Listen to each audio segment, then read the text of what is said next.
వాళ్ళ పెళ్ళాన్ని అడగమని చెప్పు. పగల కొట్టి ఇంటి నుంచి బయటికి వెళ్ళగొట్టి మల్లన్న భార్యనే కంచం ఒకటి అవుతుంది కానీ మంచం ఒకటి కాదని అంటే నెక్స్ట్ నువ్వు ఏదో వెనకటి కాలంలో మాట్లాడినట్టు కేసీఆర్ గారు మాట్లాడారు కదా, రేవంత్ రెడ్డి గారు మాట్లాడారు కదా, నేను మాట్లాడతా, నేను కూడా సీఎం అవుతా అని అనుకుంటున్నావు పగటి కలలు కనుకన్నా. ఇటువంటి మాటలు మాట్లాడితే అలాగే దాడులు చేస్తారు. ఊరకనే ఎవరు చేయరు ఇటువంటి వ్యాఖ్యలు చేస్తారు. ఆ పాత చరిత్ర అంతా మర్చిపోయి ఇప్పుడు ఏదో నేను బీసీ నాయకుడిని అన్నో పెద్దగా ఫీల్ అయితే కాదు. ఆర్ కృష్ణ మల్లన్న కవిత గారిపై అనుచిత వ్యాఖ్యలు చేయడం జరిగింది. దాని మీద మీరేమంటారు? ఎందుకు ఈ తీర్మానం మల్లన్నకి? ఇతని న్యూస్ ఛానల్ ఏంటో, ఇతని జాబ్ ఏంటో, ఇతని బిజినెస్ ఏంటో ఇతను చూసుకోకుండా ఒక ముఖ్యమంత్రి కూతురైనటువంటి మాజీ ముఖ్యమంత్రి కూతురైనటువంటి ఆమె మీద వ్యాఖ్యలు చేయటం ఏంటి? ఇతను ఆఫీసును ధ్వంసం చేయరా? ఇంటికి పోయి ఇరగరా కొట్టి ఇంటి పేరు అడుగుతారు. ఆ మాత్రం తెలియదా అతనికి? కొంచెమైనా ఆలోచన లేకుండా అంత అనాలోచితంగా ఆలోచించి ఎందుకు అటువంటి వ్యాఖ్యలు చేస్తున్నాడు అతను? అంటే కంచం ఏంది మంచం ఏంది? వాళ్ళ బుద్ధి ఉందా? వాళ్ళ మనిషేనా? ఎక్కడ కంచం ఏం మంచం? మంచానికి సంబంధం ఏంటి? వాళ్ళ మంచం ఏంటి కంచం ఏంటి? ఈ మాట వాళ్ళ పెళ్ళాన్ని అడగమని చెప్పు. పగల కొట్టి ఇంటి నుంచి బయటికి వెళ్ళగొట్టి మల్లన్న భార్యనే కంచం ఒకటి అవుతుంది కానీ మంచం ఒకటి కాదని అంటే దవడ పగలు కొట్టి తిన్నాళ్ళు బట్టి ఎవడ మంచంలో ఉన్నావరా, ఎవడ కంచంలో తిన్నావరా అని 4 బీక్ బయటికి వెళ్ళగొడతారు భార్య పిల్లలతో సహా. అంతేగాని ఈయన ఇంట్లోనే ఈయనకి అటువంటి మాటలు మాట్లాడితే ఒళ్ళు వాయి కొట్టి ఇంటి పేరు అడుగుతారు. అటువంటిది వేరే మహిళని, ఒక ఎమ్మెల్సీని, ఒక మాజీ ముఖ్యమంత్రి అయినటువంటి ఆయన కూతురుని పట్టుకొని మాట్లాడితే జనాలు ఊరుకుంటారా? మొన్న మహా న్యూస్ లో ఇప్పుడు న్యూస్ దాడి చేశారు. బీఆర్ఎస్ కార్యకర్తలు కావాలని చేస్తున్నారు, దాడి చేయడం తప్పని చెప్పేసి ఇటువంటి మాటలు మాట్లాడితే అలాగే దాడులు చేస్తారు. ఊరకనే ఎవరు చేయరు. ఇటువంటి వ్యాఖ్యలు చేస్తే నీ కాడ నీ దగ్గర నోరు ఒకటి ఉంది కదా, లేదంటే ఛానల్ ఒకటి ఉంది కదా, నువ్వు పెద్ద న్యూస్ ఛానల్లో పెద్ద పేరు తెచ్చుకున్నావు కదా అంటే పేరు మొత్తం నాశనం చేసుకుంటున్నావు. తీన్మార్ మల్లన్న అనే పేరు ఒక గొప్ప పేరు ఉండేది ఒకప్పుడు. ఆ పేరు మొత్తం నువ్వు నీ చేతులారా నువ్వు నాశనం చేసుకున్నావు. ఎందుకంటే ఇటువంటి పెద్ద పెద్ద ప్రముఖుల్ని తిడితే ఎవరు ఊరుకుంటారు? అయినా మహిళల జోలు నీకెందుకు? మహిళలను అలా పట్టుకొని మాట్లాడతారా? నీ కూతురునో, నీ భార్యనో, మీ చెల్లినో అంటే నువ్వు ఊరుకుంటావా? నీ కీపులన్నా కానీ నువ్వు ఊరుకోవు. నీ కీపు ఉందో లేదో తెలియదు కానీ నీ కీపులన్నా కానీ నువ్వు సహించవు. అటువంటి నువ్వు వేరే మహిళని పట్టుకొని మాట్లాడితే ఊరుకుంటారా? ఇది నేను మాత్రం తీవ్రంగా ఖండిస్తున్నాను. ఎందుకంటే ఆన్లైన్ లో కింద కామెంట్స్ రూపంలో కొంచెం సపోర్ట్ చేస్తున్నారు. మల్లన్న చేసిన తప్పేం లేదని చెప్పేసి. ఎందుకు అసలు ఆమెను అనాల్సిన అవసరం ఏముంది? నువ్వు ఏదైనా ఉంటే ఫేస్ టు ఫేస్ తేల్చుకోవాలి. అంత దమ్ము ఉంటే పోయి నువ్వు సోషల్ మీడియా పరంగా ఎందుకు వస్తున్నావు? నీ అంత దమ్ముందా? కూర్చోబెట్టు, కేసీఆర్ ని కూర్చోబెట్టు, కేటీఆర్ ని కూర్చోబెట్టు, హరీష్ రావుని కూర్చోబెట్టు. వాళ్ళు ఒకప్పుడు రాష్ట్రాన్ని ఏలారు కనుక 9 ఏళ్ల పాటు. ఆ కవితను కూర్చోబెట్టి వీళ్ళ నలుగురు 9 ఏళ్ల పాటు ఏలారు రాష్ట్రాన్ని కనుక దమ్ముంటే వాళ్ళని కూర్చోబెట్టి వాళ్ళతో తేల్చుకో. తాడోపేడు తంతావో తన్నిచ్చుకుంటావో ఏం చేసుకుంటావో చేసుకో. అంతేగాని ఇటువంటి వ్యాఖ్యలు చేసి మహిళలను కించపరుస్తున్నాడు. ఇప్పుడు కవిత అయితే ఒక మహిళ కాదు, ఆయన భార్య పిల్లలు అయితే ఒక మహిళలు కాదు, మేమైతే ఒక మహిళలం కాదు. అంతటి కవితను అన్న వ్యక్తి రేపు మమ్మల్ని అనడానికి గ్యారంటీ ఏంటి?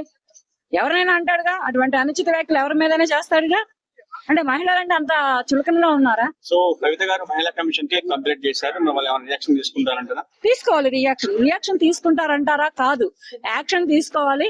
ఇటువంటి వ్యాఖ్యలు ఏ మహిళ మీద అంటే ఆ స్థాయిలో ఉన్న ఆ మహిళ మీదే కాదు, ఒక మాజీ ముఖ్యమంత్రి అయినటువంటి కూతురు మీదే కాదు, చిన్న స్థాయిలో ఉన్నటువంటి మహిళల మీద కూడా ఇటువంటి అనుచితమైన వ్యాఖ్యలు ఇటువంటి గలీజ్ అయినటువంటి వ్యాఖ్యలు చేయకుండా ఉండాలి అంటే మహిళా కమిషన్ తప్పకుండా యాక్షన్ తీసుకోవాలి. మరి ఇంత జరిగిన కేసీఆర్ నుంచి కానీ కేటీఆర్ నుంచి కానీ ఏం స్పందన లేదు. వాళ్ళకి ఏం సంబంధం? వాళ్ళ ఆడవాళ్ళు కాదు కదా. వాళ్ళ కూతురు అన్నారు లోపల బాధపడతారు, వాళ్ళ చెల్లిని అన్నారు లోపల బాధపడతారు. కానీ ఇక్కడ జరిగింది ఎవరని? మహిళని కదా. ఆమె భర్తకు కూడా సంబంధం లేదు. ఎందుకంటే వీళ్ళ నలుగురు పురుష జాతికి చెందిన మనుషులు, వీళ్ళ నలుగురు మగవాళ్ళు. వీళ్ళు రివర్స్ అయితే ఇక్కడ తలలు నరుక్కుంటారు. సో ఫైనల్ గా ఒక మాటలో మల్లన్న ఏం చెప్తారు? మహిళలను అంటే ఊరుకోరాయా? ఎవరైనా కానీ ఊరుకోరు. మహిళలను అనాలంటే వాళ్ళు ఎటువంటి బ్రతకైనా బ్రతకని, వాళ్ళు ఎటువంటి పనులైనా చేయాలి. మహిళలు అనుకుంటారు, కాదనేది లేదు. ఇప్పుడు నేను కవితలో ఒక మాట అంట, నా మీద కేసేసిద్దా? ఎందుకంటే నేను మహిళనే, ఎందుకంటే ఆవిడ చేసింది కనుక నేను అన్నాను. కానీ ఒక పురుషుడిగా ఒక మహిళని, పరాయి మహిళను అనే హక్కు నీకు లేదు. లేనప్పుడు నువ్వంటే ఏ మహిళలు ఊరుకోరు. తీన్మార్ మల్లన్న కవిత గారిపై అనుచిత వ్యాఖ్యలు చేయడం జరిగింది. సో దాని గురించి మీరేం చెప్తారు? అయితే ఈయన వాస్తవానికి ఈయన పేరు మీరేమంటారు? తీన్మార్ మల్లన్న. అసలు పేరేందో ఆయన గుర్తుందో లేదో మర్చిపోయినట్టున్నాడు. ఆయన పేరే అరువు తెచ్చుకున్నాడు. అలాంటిది ఒక స్త్రీలని గౌరవించడం తెలియదు. రాజకీయాల్లో ఉన్నాం అంటే మన కులాన్ని నా ఇంటిని నేను చూసుకుంటే సరిపోతుంది అనుకున్నాడు. నీ ఇంటిని నువ్వు ప్రేమించుకో, గౌరవించుకో. నీ కులాన్ని నువ్వు ప్రేమించుకో, గౌరవించుకో.